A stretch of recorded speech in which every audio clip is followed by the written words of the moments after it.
This is amazing. It's literally the door's just opened and you already have a line outside of the door.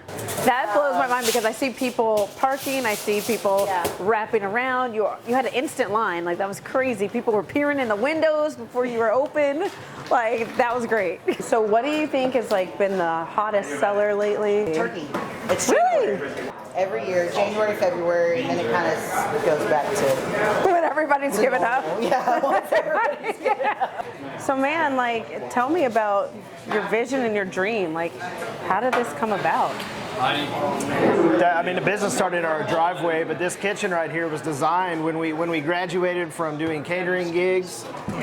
We bought a trailer, and if you look at this kitchen, essentially you're standing inside of a mobile food truck. You know what I mean? That's true. Yeah, so our line works the exact same. We were just able to add another dimension to the table.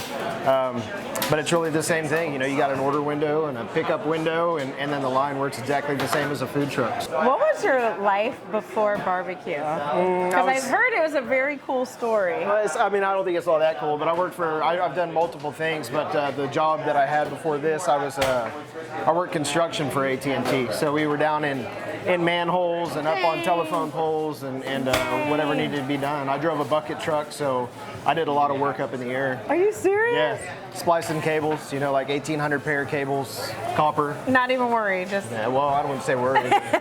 In some instances, you know, those knees knocked together a little bit. We're going too high. Right? Well, you're a Guinness record holder in slicing and dicing, so... Not officially. Yeah, we didn't do that. We should do it. We should do that. We should like write them. I know there's some people out there that would give me a run for my money. I'd have to practice up real good. Oh no, I put my money on you on that Sharpen one. the knife a little bit. Oh my gosh. So then what got you to be like, I'm going to make the jump. I'm going to do this. We were using all of our vacation time up. So I think it was like, what year was it?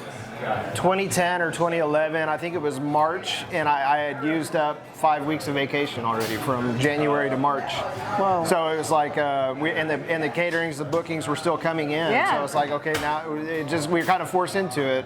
I went to Nicole and I said, we need to make up our mind. What do we want to do? Do we want to be work at AT&T, or do we want to go out on this barbecue journey and invest in ourselves and take a chance? And here we are a decade later. Yeah. God, I'm like, yeah. I know, right? It's a dream, right? I mean, it's probably the scariest thing I've ever done in my life. Really? Was leave a guaranteed thing with a family for the unknown. Yeah. Paid benefits, paid leave, all the good stuff, you know, and just stuff walking that makes away people from it. not leave. Absolutely. Oh my God. Yeah, it was something else. Well, I'm proud of you. Well, thank you so much. All right, I'm gonna be put back to work. I'll see you in a minute. About what?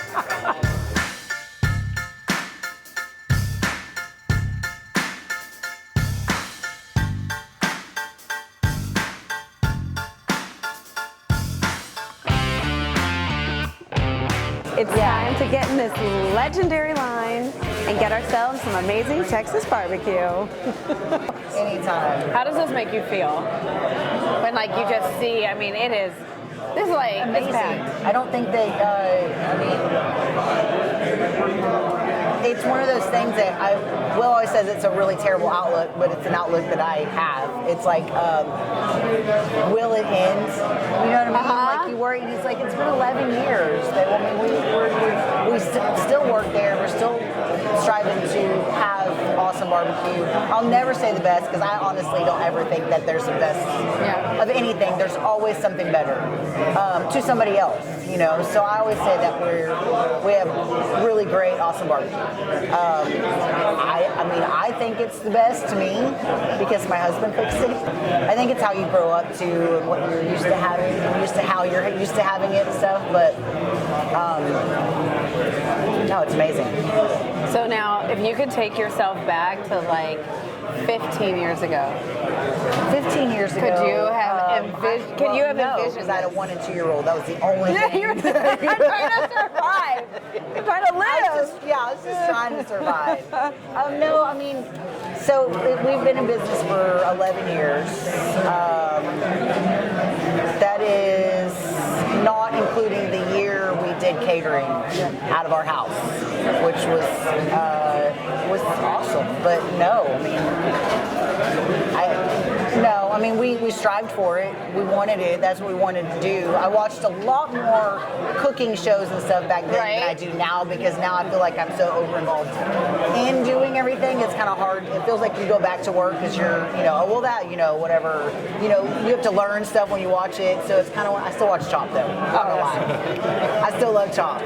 We ain't mad at that. Everybody loves that. I love Chopped. Yeah. But I mean, no. I mean, you strive for it. You hope for it. A goal of ours was Texas Monthly when John Mueller and Franklin did that cover, and we were like, oh, we want to be in Texas Monthly, but we literally we just got a DBA. We're 2 months in. We haven't done online. anything. I'm legit, baby. I haven't been there. We haven't done anything. And we were like, we want to do that. And after our first year in the trailer, we did it. And it was like, shit. Like, and then we were like, where do you go from there? Well, I will say though, we got Houston Chronicle first, and that is what I think really that solidified it for us, that we're going to be busy, and that was terrifying because we got to work that day. We had no idea. We'd been writ up in little tiny things around town, but that was massive. And when we got to work, there was 3 of us, and there was a line down the whole thing, like all the way through the parking lots, and people were knocking on the window to the trailer, and the phone was ringing, and I was like, oh my God, what just happened? We had nowhere near enough food to feed all of these people, and I think it was in an hour we were sold out of food. And I was like, oh my God, thank you. I was so happy because I remember counting the cash drawer some nights and crying, and like, how are we going to do this with 2 kids? You left your job, we have no insurance, it's terrifying. But you believe, but you believe.